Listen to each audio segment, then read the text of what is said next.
in which they were gonna cut me open, they were gonna pull out my vertebra, pulverize it, make a new one, insert it back into my body with the risk that my body would reject it, and they would drill it with 6 screws and 2 metal rods.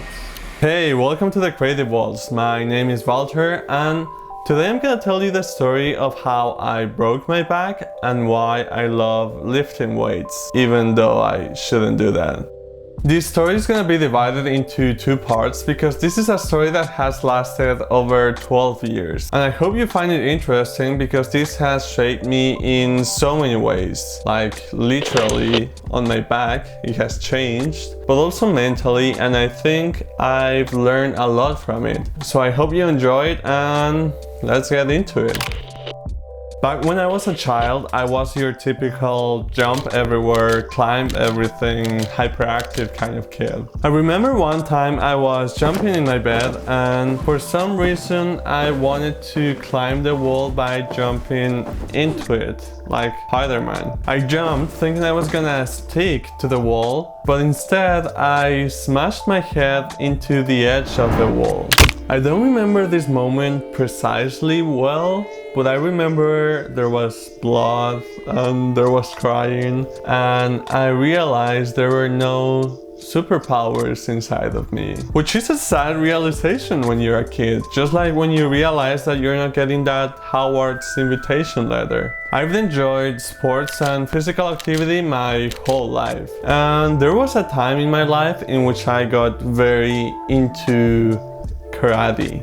I usually got matched up against my older classmates when we had to combat. I was pushed very hard by my teachers, and generally I liked it a lot. Somewhere along this time of my life, I was around 12 years old, I broke a vertebra. And it sounds stupid that I don't remember this very dramatic moment that changed my life forever, but life is sometimes very anticlimactic. From what my family remembers, once during karate practice I had a bad fall on my back and we think that may have caused it, but that's just the logical conclusion we've gone to make sense of this all. I'm not a doctor and this thing that happened to me is a bit complex, so I'm gonna do my best to explain it to you with drawings. Imagine vertebrae are very close, good friends that support each other and hold hands. Let's call these hands processes, because that's how they're called. When I fell, one of these processes broke between my L4 and L5 vertebrae. This made my vertebrae a little bit loose and wiggly. So whenever I did a weird or crazy movement, my vertebrae would wiggle and move. And they would press my sciatic nerve, causing me a lot of pain. The medical term is called isthmic spondylolisthesis, something like that. And this happened in my L4 and L5 vertebrae, which apparently is very common, especially for children between the age of 5 and 7 years old. Anyways, the point is that whenever I did a movement that made my vertebrae slip forward, it would press my sciatic nerve, which means I would get a very, very deep, sharp pain across my body. And back then, anything could pretty much cause me this pain. It could have been jumping down from a tree, falling, sometimes rotating, but also doing the simplest things like getting up from my bed or standing up for an extended period of time, and sometimes even just walking. The pain from that sometimes lasted days, in which standing up, sitting down, or laying in bed would hurt. It was a sharp, constant twinge across the left side of my body, from my knees all the way to like half of my back. And it's something hard to describe, but it's something I felt very deep inside my muscles. It was like if someone was going into my back, grabbing my sciatic nerve and like pinching it and twisting it around Or like if Jimi Hendrix was playing a solo with my nerves, but in a bad way, like in the worst way possible. Ever since age 12, pain became a constant in my life. And that sounds horrible. You don't have to worry, I'm okay, I think. I'm pretty sure I'm okay. The pain wasn't crippling all the time, or I guess I just became adjusted to the mild pain to the point that it just became a daily annoyance more than anything. Except the days in which it was really bad and I would cry myself to sleep.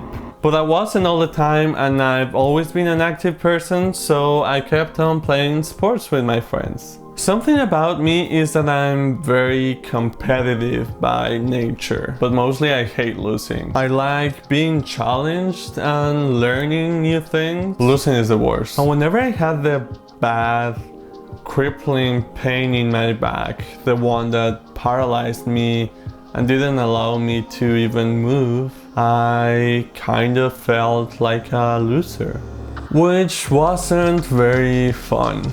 It felt very limiting and sad. I realized very early on how fragile I was and how fragile we all are. Even though we have this incredibly complex system of cells, neurons, electricity that can do such amazing things, it just takes a wrong fall, a wrong lift, or a wrong position to mess us up forever.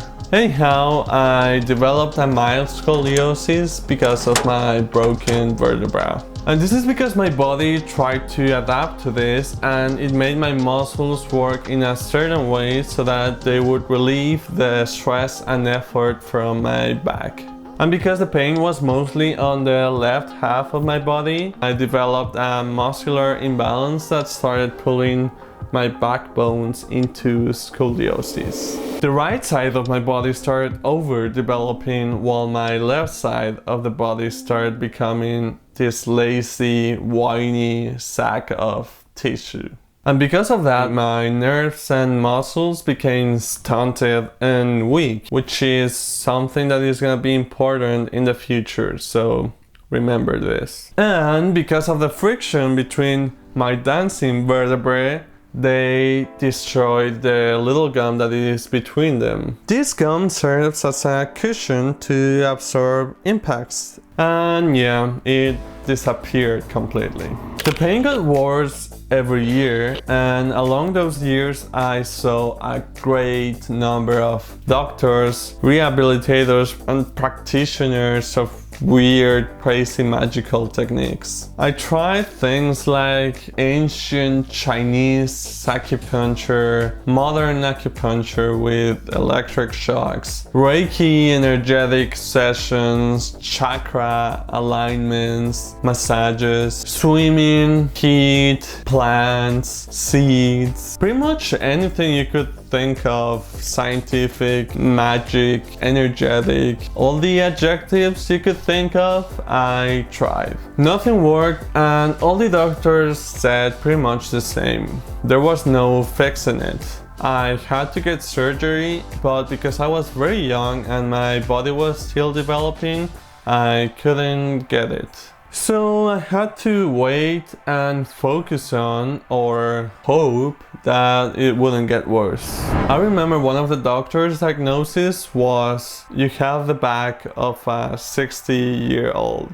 I paid this man who studied the body for many years to tell me this stupid ass diagnosis. Like, what the fuck? You don't say that to a 15-year-old. I think I was 15 years old. Like, anyhow, I kept on going with my life. Some were good days, some were horrible days, but hey, that's how life is sometimes. Fast forward to 2016.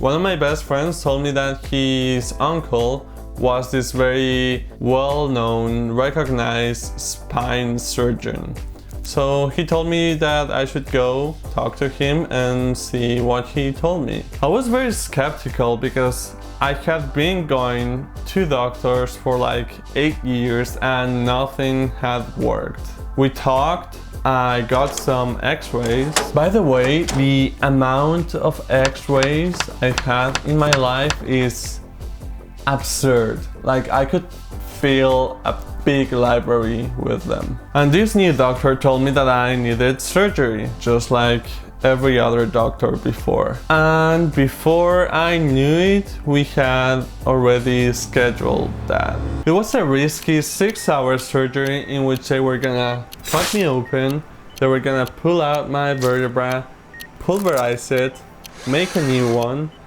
insert it back into my body with the risk that my body would reject it, and they would drill it with 6 screws and 2 metal rods.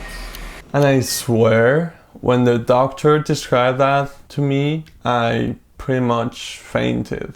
Like, not all the way, but like fainted. It sounded gross, it sounded dangerous, and I didn't want any of it, but we had already scheduled the date and there was no backing down from it. The day we were gonna do it was the 14th of December 2016. When the day came, I was surprisingly calm. I was just not thinking about anything. I was pretty much a zombie. Like, my mind went into oblivion. I guess that was like a defense mechanism. I don't know. They took me into the operating room where they applied spinal anesthesia, which is this big ass, long, thick needle that they just stab into your spine that they also give pregnant women.